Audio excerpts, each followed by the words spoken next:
people, it's Annelia, or you can call me Island Curl, and today we are going to be talking about hair porosity. I wanted to talk about hair porosity because recently the porosity of my hair has changed. I used to be low porosity and now I'm high porosity.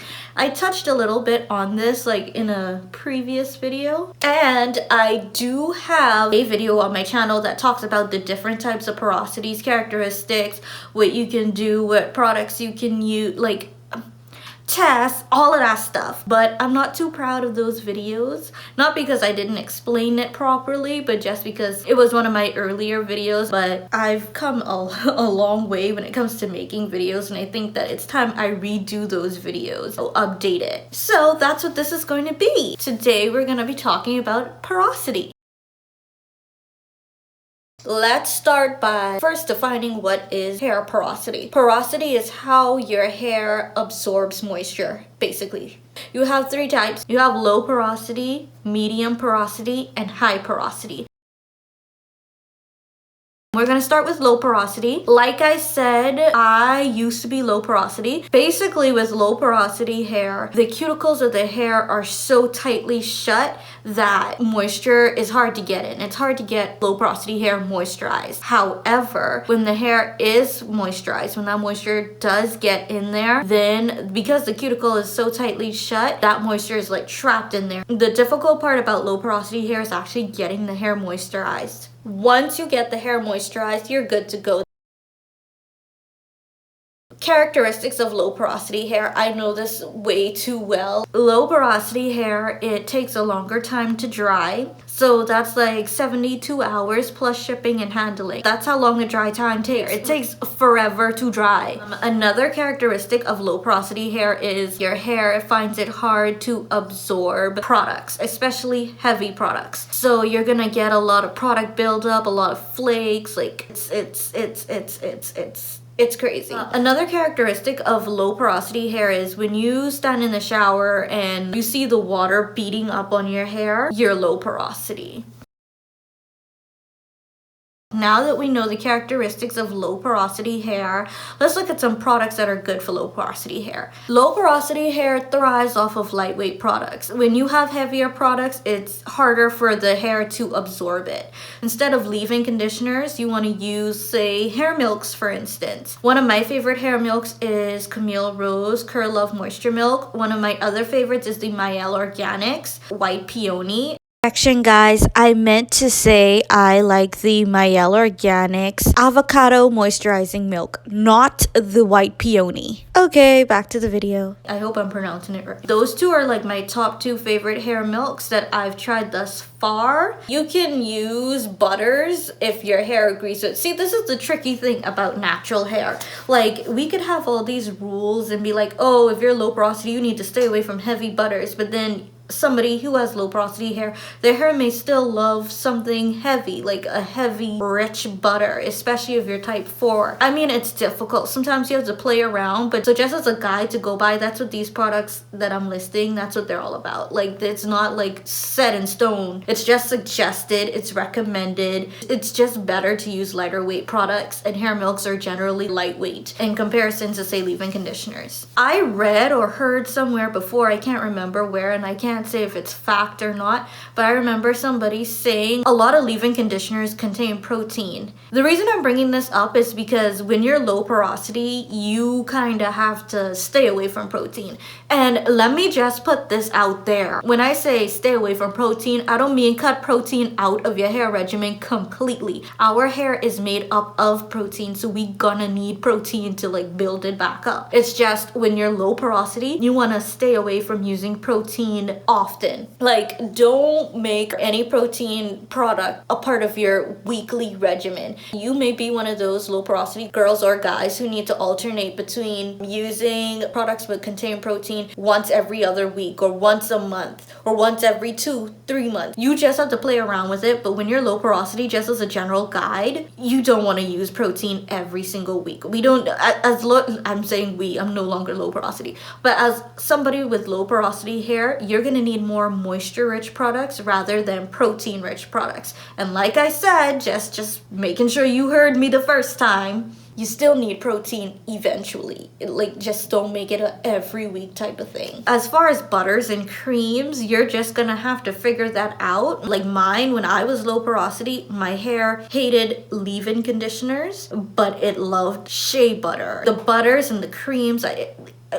was weird. So you're gonna have to play around. I always say natural hair is about trial and error. So yeah, I really don't have any recommendations when it comes to creams and smoothies and butters. That's on you. But leave-in conditioners, I could tell you, your hair more than likely won't like leave-in conditioners, but it will love very moisturizing hair milks. For low porosity hair, you want to use the LCO method, which is leave-in cream and oil. I don't use oils. I'm probably going to say this again later on when I describe high porosity, just in case people skip through. Sometimes when I was low porosity, I would use a hair milk and a cream, but there were times when I just used a leave-in and a styler. Wash your hair with warm to hot water. So they say it helps the hair cuticle to open, and it allows for like moisturizing products to penetrate the hair shaft. And I picked this tip up from a few YouTubers that I am subscribed to. They said that it's best when you're low porosity to apply your leave-in conditioner while you're in the shower, because the steam from that hot shower, that hot water, is going to open up the hair cuticles, help the products to penetrate. And you want that leave-in conditioner for sure to penetrate. I mean, you want all your products, but that leave-in conditioner, or well, the hair milk, you're going to want that to penetrate your hair shaft. Or if you still choose to use a leave-in, then the leave-in conditioner. But yes, moving on to medium porosity hair. So the cuticles of medium porosity hair, it's perfect. I don't know anyone with medium porosity hair. I only know people who are either low porosity or high porosity. Never in between. But I'm not saying people like that don't exist.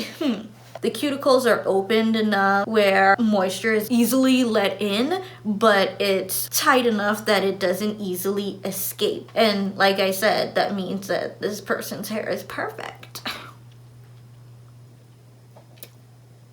I don't know nobody with no perfect hair, but anyway. I really don't have much tips on medium porosity hair except trial and error. Sorry, that's all I got for you. Moving on. Now we are in my neck of the woods, high porosity hair. And basically, high porosity hair, I'm still figuring it out. Like, you could do as much research as you want to online, but sometimes you still have to just play around and figure things out. I'm still in the process of figuring things out. Anyway, let me tell y'all what it is. High porosity hair is when the cuticles of the hair are wide open. The cuticles of the hair are wide open, and so moisture is easily let in because it's wide like this. But just as easily as it's let in is as easily as it escapes. Was that good English? As easy as it lets in? What? Let me reword it. The cuticles are wide open, so moisture is easily let in and it easily escapes. Okay? Okay, we got it. That was good English. Now, some people become high porosity because of damage, like color damage or heat damage. I became high porosity color damage because I'm always dyeing my hair, always bleaching my hair. Just like low porosity, high porosity is also, or can also be genetic. So just because you are high porosity, it does not necessarily mean that your hair is damaged. Characteristics of high porosity hair are your hair dries faster. Like my hair dries like that. That wasn't a good snap. Like that. I like that one better. My hair was not reacting to my lightweight products the same, meaning when you have high porosity hair, you're going to need heavier products, basically. And so lightweight stuff, your hair is going to drink that up because, like I said, cuticles wide open. So your hair is going to drink up that moisture, but it's too light. You need something heavier to fill in the holes and the gaps. Your hair is a lot frizzier than normal. Now, natural hair is naturally frizzy. It is. There's no escaping it, honestly. But when you realize that your hair is way frizzier than it normally is, like the frizz is just out of this world, like this is not normal for me and my head of hair, you're probably high porosity. Also, I will say hair tangles easily. Now, hear me when I say this. I don't know if I'm of some kind of rare breed or if it's normal, but despite having curly hair, when I was low porosity, my hair was not tangly. Tangles were not a big issue for me, and I really started to take note that my hair was changing when I realized that my hair was tangling a lot more. I would have single strand or fairy knots, I think those terms are used interchangeably, and also big balls of tangles would be in my hair, and I'd be like, what is going on? Basically, my hair had changed porosity, and high porosity hair just is a lot more tangly.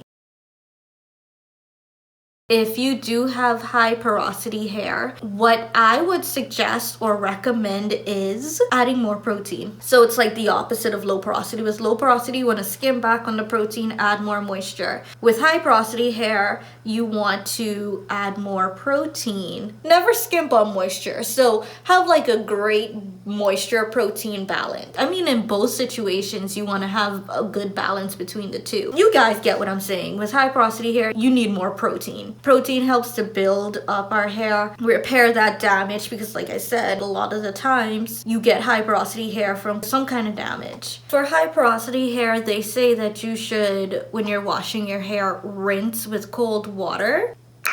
I'm just gonna go ahead and say I don't do that. Not because I don't want to, it's just I'm not a fan of cold water. No, I'm sorry, that's true. I'm just not doing it. You can do it if you want to. They say that you should, I don't. Sometimes I break natural hair rules.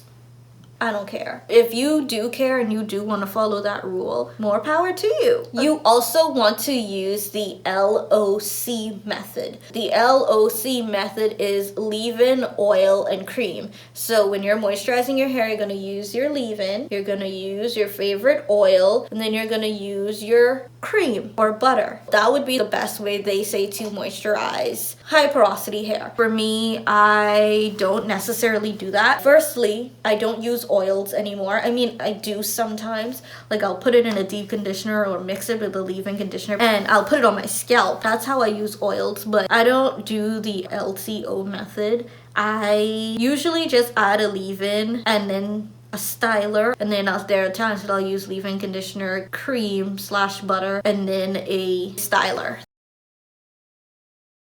Because I am high porosity, well, I could recommend some products that I'm using. I do have some more protein deep conditioners in my hair stash now that I'm high porosity. One in particular, Alpha G Curlific Texture Treatment. Bomb. When I say bomb, it's the bomb. You have some As I Am. Can you see it? I hope you can. Right now, these are my two favorite products. They're super moisturizing. The moisture stays. I love it. Just remember to buy products that are heavier. I have to apologize. I remember in one of my previous videos, I didn't know that my porosity had changed yet. And I had said that I didn't like the African Pride detangling milk thing. And the reason I didn't like it was just too lightweight for my hair at the time, and so I'd used it and I was like, what is this? This does nothing. And so it makes you believe that the products aren't good products, when in all actuality it just does not work for your hair porosity anymore. And this is why I say learning hair porosity is so important, because it determines what products are going to work better for you. So you know if to buy a hair milk or a leave-in conditioner or a lightweight something or a heavier cream or butter. Forget learning about S curls and Z curls and A, B, C, D, E, F, G. Forget it, because the shape of your curl is not going to help. I mean, maybe it can, but for the most part, it really can't help you pick products. High porosity, density, width, these are the things that are going to help you determine which products are best for your hair. I really recommend that you do the research, do the trial and error, test out products. I know products are expensive, but if you can, this is another way that you can determine whether or not you have high porosity or low porosity hair. This is how you do the strand test. You're gonna fill a cup with water, and then you're gonna take a clean strand of hair from your head or from a brush, and you put it in the water. If it floats, you're low porosity. If it sinks, it's high porosity. And if it floats down to the middle very slowly, you're medium porosity, medium or normal porosity. Those terms are used interchangeably. All right, y'all, so that is all for today. Don't forget to like, comment, share, and subscribe. Bye, y'all.